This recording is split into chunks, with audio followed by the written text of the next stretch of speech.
Welcome back to the IML Academy. In this video, we're going to discuss what is a pip. A pip is an abbreviation for the meaning points in percentage, which is the unit of measure to express the change in value between two currencies. What that actually means is that when the currency exchange rate is going up or when the exchange rate currency is coming down, there has to be a unit of measure to measure it going up and to measure it going down.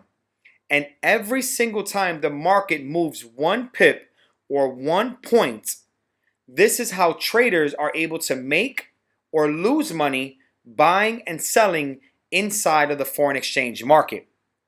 Now, to better understand pip, let's break down what the price actually looks like and how to read it. Anytime we get a price is broken up into 3 parts. We have the base currency, which is the numbers before the decimal and the 2 numbers after the decimal. This is the base currency of exchange for the country that's getting traded.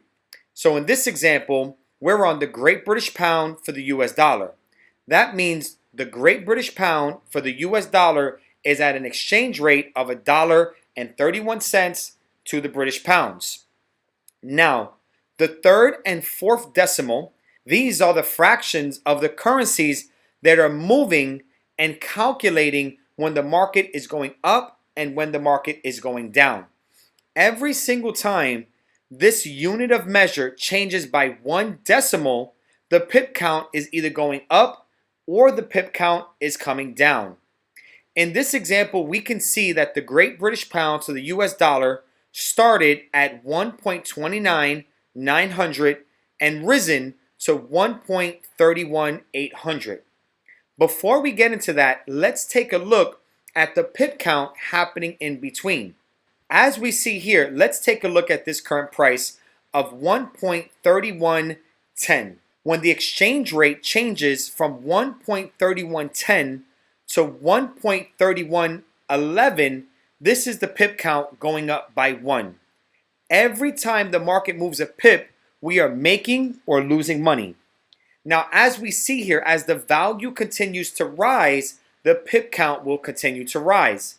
So the pip count will then go from 1.3111 to 1.3112 to then 1.3113 to 1.3114 to 1.3115.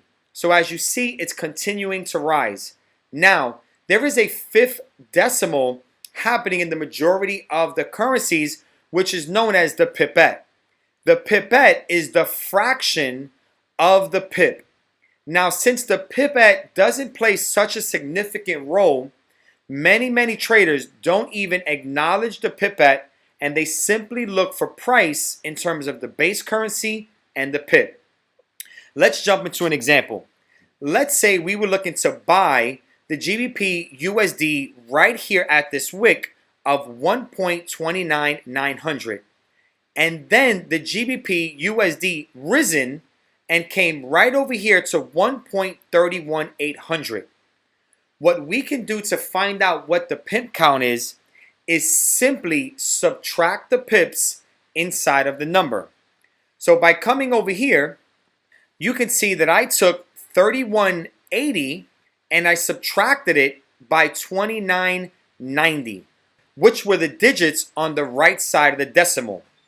By minusing these 2 numbers, I was left over with a remainder of 190. That 190 represents the pip difference from the price rising of 129,900 to 1.31800.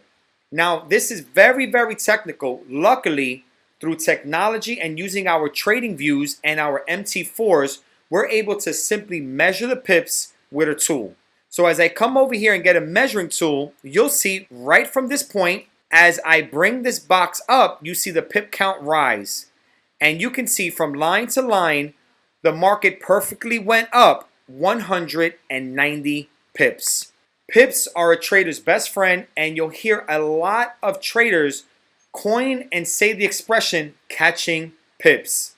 Catching pips is a way that a trader expresses the amount of pips that they were able to net or secure in a buying or selling position inside of the market. In one of our following videos, you're going to learn what lot sizes are, and lot sizes are the way that you can use in combination with your pip count to see how much money you would make or lose on a trade.